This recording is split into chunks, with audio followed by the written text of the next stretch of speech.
So I know it's weird that like in one of the first vlogs that we're ever doing, I'm doing a paid speaking opportunity, and that's really just a byproduct of more than 2 years ago on a lark. I went to a thing where I pitched my podcast at a Carnegie Library event, and I did a decent enough job that they wanted to have me back and come in for an update and teach as a part of their side hustle series. So this isn't normal. This isn't usually how you would start a business like that, and it's really just pure luck on my end that they reached out to me to come do this. But it's a cool, like, to even film it and have that on record is pretty exciting.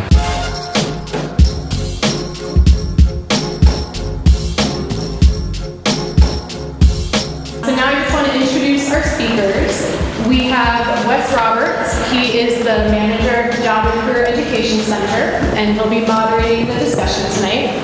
We have Aaron Watson, who will be speaking about podcasting. Brad Driscoll is going to talk about YouTube and Twitch. Rita Botts, who is a CLP librarian, but will also be talking about Airbnb.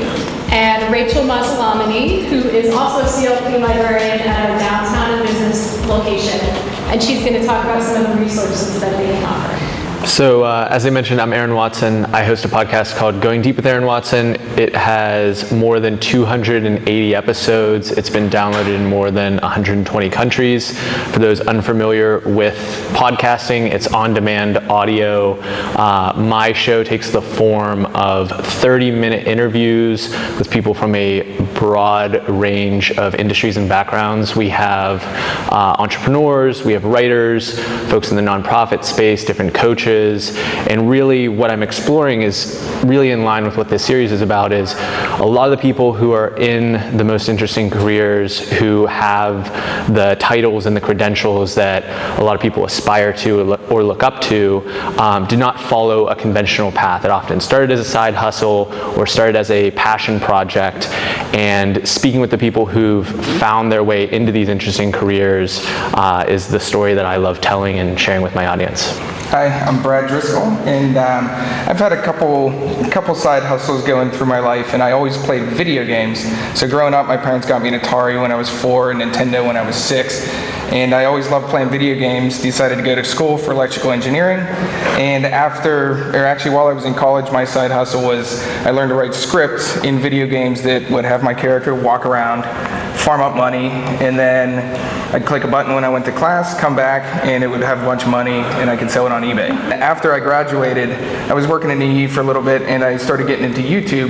And after a little while, I started going out to flea markets, thrift stores, and basically I'd be going out and getting video games for deals and record the footage, post it on YouTube.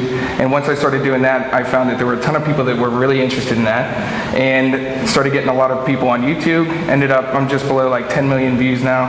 And then I switched careers over into coding, and once I did that, I switched over to a website called twitch.tv. So I'll stand up too, just so I can see everybody. One thing I would really hammer home for everyone here is if you're in a situation where you need to make money, starting a podcast is not the best way to go about doing that. Think about something like podcasting in the longer term, where you're building a brand and you're also building a skill set around audio production, around social media, around storytelling that is going to serve you well in the long term. One of the stats that I cite often is that 50% of podcasts in existence do not reach their 7th episode. People find it difficult, or there isn't enough audience, and they give up and quit. Of that other 50% that complete more than 7 episodes, 50% of that group don't make it to episode 23.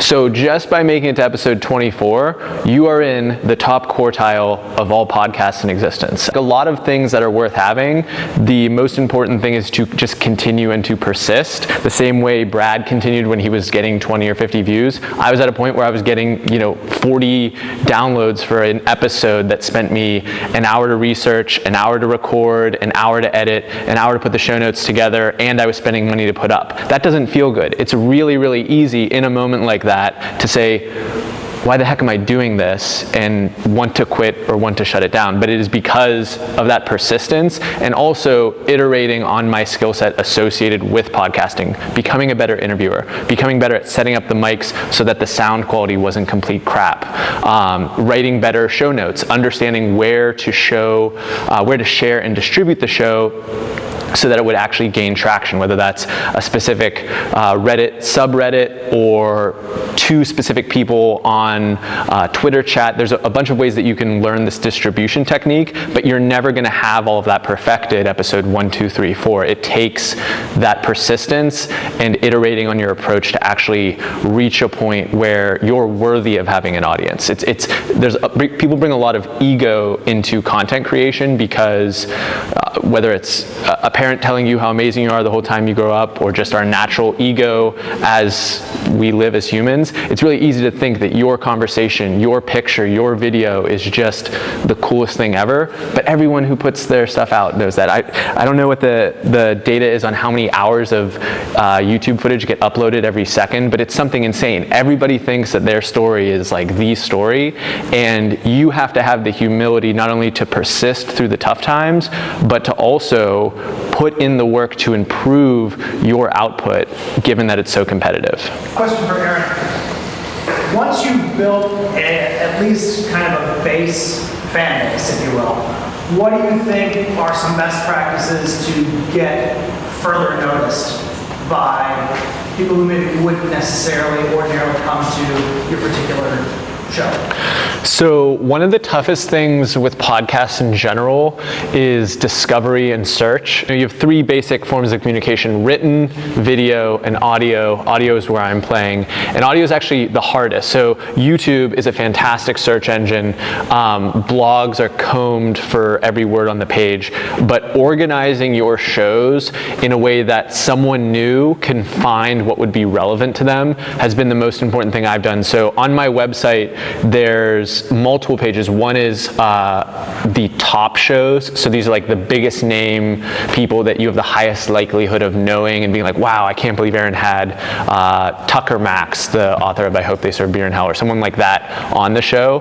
And then there's sub pages by category. So I have a Pittsburgh page, and those are all the big names in Pittsburgh that you might know. I have a blockchain page. So I have the biggest people in the crypto space that you might know. I have a sales page. You understand how it's kind of breaking apart like that, and meeting people where they are with your content is another really big part of it. One of the things that really works well on YouTube is actually like keyword searching, finding common keywords and then naming your videos that way.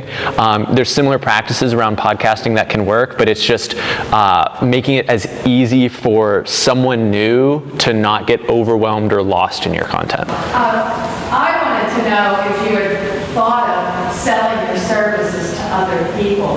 I teach at Point Park University, and I go a lot of online classes, and that's actually why I'm here for doing business plans. I know what content I want to deliver, but I'm not really good at perhaps doing it myself.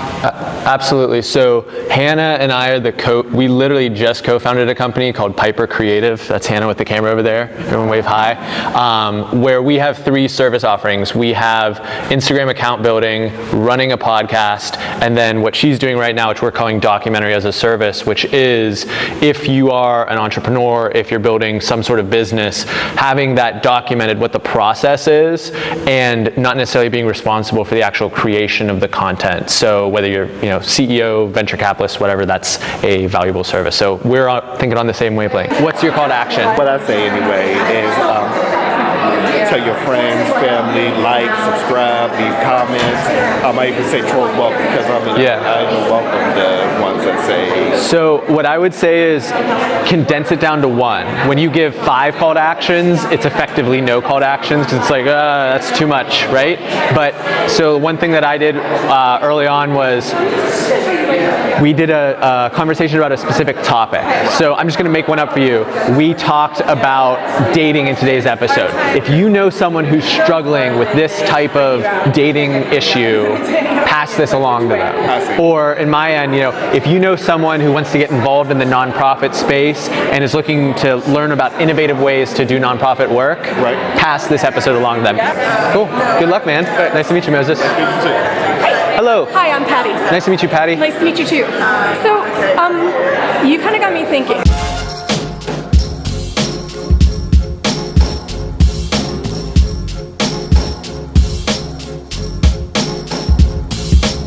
Got some good stuff? I think so. Success. A lot of good questions. Yeah. The one question in particular That's like a plan, yeah. planted for us where it wasn't. But yeah, what did you think of the questions you got? It was good. I mean, it's clearly something people are interested in. What we're basically doing with our services are playing to people's egos because they want to be able to tell their story. They want to be able to have attention on whatever it is that they're doing. And if you can understand how to do that, it's really, really powerful. Agreed.